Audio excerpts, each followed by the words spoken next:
Kalau hari ini hidupmu terasa berat, mungkin bukan karena Allah membencimu, tapi karena Dia sedang mengajarimu mencintainya dengan cara yang lebih dalam. Bismillahirrahmanirrahim. Assalamualaikum warahmatullahi wabarakatuh. Saudaraku yang sedang mendengarkan dimanapun engkau berada, semoga kedamaian dan kasih sayang Allah senantiasa menyertaimu, terutama dalam hari-hari yang terasa berat, dalam malam-malam yang dipenuhi tangis, dan dalam doa-doa yang belum kunjung kau temukan jawabannya. Pernahkah engkau bertanya, mengapa hidup ini terasa begitu berat, padahal kau sudah berusaha sekuat tenaga? Mengapa justru ketika engkau ingin berubah menjadi lebih baik, malah ujian datang bertubi-tubi, seolah semesta menguji ketulusanmu? Mungkin engkau merasa sendiri, bahkan merasa ditinggalkan oleh takdir. Tapi, apakah benar Tuhan sedang menjauh? Ataukah sebenarnya Dia sedang mendekat dengan cara yang tak kau pahami? Hari ini, mari kita renungkan satu hal penting, bahwa di balik setiap ujian, tersembunyi kasih sayang Allah yang tak selalu tampak di permukaan. Ujian bukanlah tanda kebencian Tuhan, tapi bisa jadi justru itulah bentuk cintanya yang paling jujur. Cinta yang tak memanjakan, tapi mendewasakan. Cinta yang tak membius dengan kenikmatan, tapi menyucikan dengan kesabaran. Tariklah napas perlahan, tenangkan batinmu sejenak. Mari kita melangkah bersama dalam perenungan ini, menelusuri satu demi satu hikmah yang mungkin tersembunyi di balik luka. Mungkin di balik air matamu yang jatuh malam ini, sedang tumbuh benih kekuatan yang luar biasa untuk masa depanmu. Tak semua yang menyakitkan adalah hukuman. Seringkali itu adalah panggilan lembut dari Tuhan, agar kita kembali pulang. Ujian hidup kadang hadir bukan karena kita jauh dari Allah, tapi justru karena Allah rindu pada rintihan kita dalam doa. Seperti seorang ibu yang memeluk anaknya lebih erat saat ia menangis, begitulah Tuhan saat melihat kita lemah. Dikisahkan tentang seorang pemuda bernama Salman yang kehilangan pekerjaannya, hartanya, bahkan tunangannya dalam waktu bersamaan. Ia merasa hancur. Namun, dalam keterpurukannya itu, ia mulai kembali menunaikan sholat yang dulu ia tinggalkan. Ia mulai mengangkat tangan, menangis dalam sujud, dan membaca Al-Quran yang sudah berdebu. Bertahun-tahun kemudian ia berkata, "Saat semua diambil dariku, ternyata Tuhan sedang menyisakan satu hal, jalan pulang menujunya." Sebagaimana disebutkan dalam surah Al-Baqarah ayat 286. La yukallifullahu nafsan illa wus'aha. Allah tidak membebani seseorang melainkan sesuai dengan kesanggupannya. Ayat ini bukan hanya tentang kekuatan, tapi juga tentang perhatian. Allah tahu engkau mampu, dan Dia tak akan meninggalkanmu dalam kesendirian.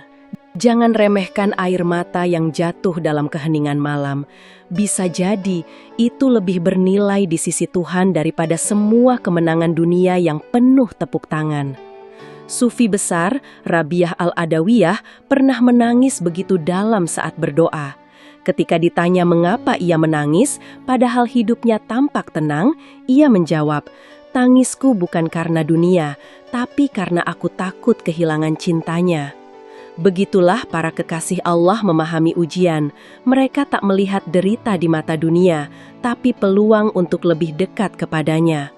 Berapa banyak dari kita yang baru merasakan makna sholat saat hidup sedang sempit? Berapa banyak yang mulai bersujud dalam keikhlasan setelah ditinggalkan, dihina, atau kehilangan harapan? Ujian memang pahit, tapi air mata dalam ujian adalah bahasa cinta yang paling jujur antara hamba dan Tuhannya. Ia membuka langit, mengetuk rahmat, dan menyucikan hati yang selama ini keras oleh dunia. Pernahkah kau merasa doa-doamu seperti menggantung di langit, bertahun-tahun memohon, tapi tak juga kau lihat jawaban datang? Hati kecilmu mulai bertanya, apakah Tuhan mendengarku? Tapi ketahuilah, tidak semua doa dikabulkan segera, karena Tuhan lebih tahu kapan waktunya paling tepat.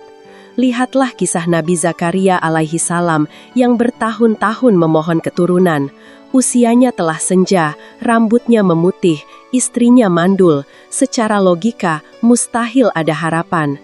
Namun justru di saat semua kemungkinan tertutup, Allah berfirman dalam surah Maryam ayat 9. Qala, kadzalika qala rabbuka, huwa alayya hayyin. Tuhanmu berfirman, demikianlah, itu mudah bagiku. Allah mengabulkan bukan karena waktu manusia, tapi karena waktunya yang penuh hikmah. Seorang wanita bernama Siti pernah berbagi kisah. Bertahun-tahun ia berdoa untuk menikah dengan lelaki yang ia cintai, tapi semua upayanya gagal. Setelah ia ikhlaskan dan memilih fokus mendekat pada Allah, justru tak lama kemudian Allah kirimkan pasangan terbaik yang bukan hanya menyayanginya, tapi juga membimbingnya dalam iman. Katanya, jika saja Allah izinkan yang dulu jadi milikku, mungkin aku tak akan pernah belajar mengenalnya sedalam ini. Terkadang, penundaan bukanlah penolakan. Ia adalah bentuk kasih sayang yang membentengi kita dari sesuatu yang belum layak kita tanggung. Allah tidak hanya melihat permintaan kita, tapi juga siapa diri kita saat menerimanya. Kita sering merancang hidup dengan detail, menetapkan target dan harapan, seolah semuanya bisa dikendalikan, tapi hidup tak selalu berjalan sesuai rencana. Disitulah banyak orang mulai kecewa, merasa kalah. Namun justru saat itulah kita perlu percaya bahwa rencana Allah jauh lebih indah, meski tak selalu mudah dipahami di awal. Imam Ibnu Athaillah pernah berkata, seringkali Allah membuka bagimu pintu-pintu ketaatan melalui kegagalan dan kesempitan yang tidak akan terbuka jika kau terus sukses dan bahagia. Apa yang kau sebut kehancuran bisa jadi adalah awal pembangunan jiwamu. Dulu, seorang guru bernama Pak Rahmat kehilangan pekerjaannya karena perusahaan tempatnya mengabdi selama 15 tahun bangkrut. Ia merasa dunia runtuh. Namun, dalam keterpaksaan itu, ia mulai membuka les privat kecil di rumahnya. Dari sana, ia bangun komunitas pendidikan gratis untuk anak-anak tidak mampu. Kini, ratusan anak sudah terbantu. Ia berkata dengan senyum, jika dulu aku tidak kehilangan pekerjaan, aku mungkin tidak pernah menemukan panggilanku. Kita hanya melihat sebagian kecil dari kisah hidup kita, sementara Allah melihat seluruh jalan yang terbentang. Maka, saat segalanya terasa tak masuk akal, peluklah iman, dan izinkan Tuhan menulis cerita yang lebih utuh.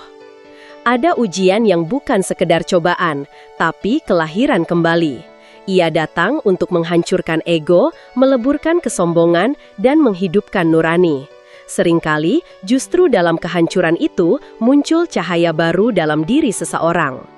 Rumi menuliskan, luka adalah tempat di mana cahaya masuk ke dalam dirimu. Maka, jangan terlalu cepat membenci luka, karena bisa jadi ia adalah jendela menuju kesadaran yang lebih dalam. Mari kita ingat kisah Yusuf alaihi salam, dikhianati oleh saudara, dilemparkan ke dalam sumur, dijual sebagai budak, difitnah dan dipenjara. Semua tampak seperti penderitaan tanpa akhir. Namun, justru dari semua itu, Allah membawanya ke posisi mulia, sebagai pemimpin dan penyelamat bangsanya. Setiap luka Yusuf adalah jalan menuju cahaya yang Allah siapkan. Bahkan hari ini, banyak orang yang setelah mengalami sakit parah, kehilangan, atau trauma, justru berubah menjadi pribadi yang lebih lembut, lebih bijak, dan lebih dekat kepada Allah. Karena ternyata, rasa sakit membukakan pintu-pintu keheningan yang selama ini tertutup. Dan dalam keheningan itu, seseorang mulai benar-benar mendengar suara Tuhannya. Ada titik dalam ujian di mana tangis tak lagi keluar, bukan karena tak sakit, tapi karena hati mulai menerima. Bukan pasrah dalam putus asa, tapi ikhlas dalam kepercayaan. Saat kita benar-benar berkata, "Ya Allah, aku serahkan segalanya padamu," disitulah langit mulai terbuka. Ikhlas bukan berarti tak berjuang, tapi berhenti bergantung pada hasil. Ia bukan tentang menyerah, tapi tentang menyerahkan.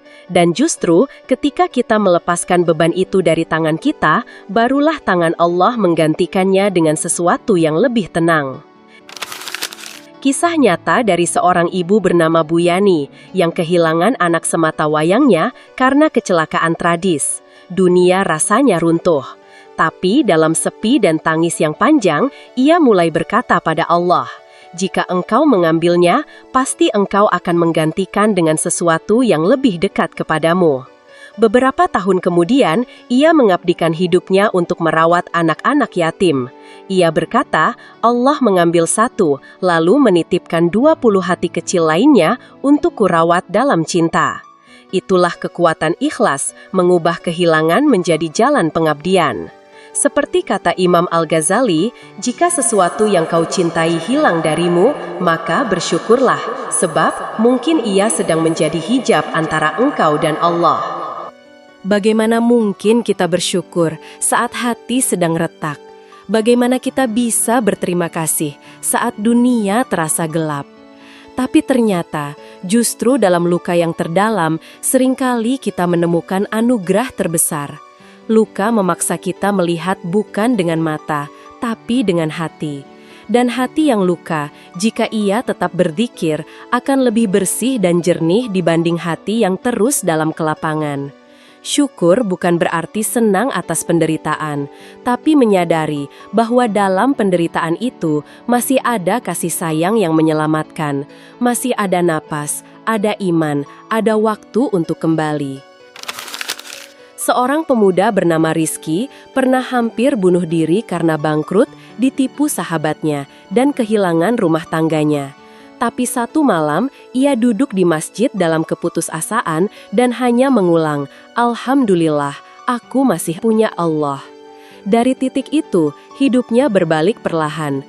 Ia mulai menolong orang-orang senasib, mengajak pemuda untuk bangkit. Ia berkata, syukur itu bukan hanya saat punya banyak, tapi saat tak punya apa-apa dan masih mau bersujud. Bukankah Allah berfirman dalam surah Ibrahim ayat 7? La in syakartum la azidannakum. Jika kalian bersyukur, pasti akan kutambah nikmat itu. Dan seringkali, nikmat itu bukan harta, tapi ketenangan jiwa. Akhir dari semua perjalanan spiritual adalah cinta.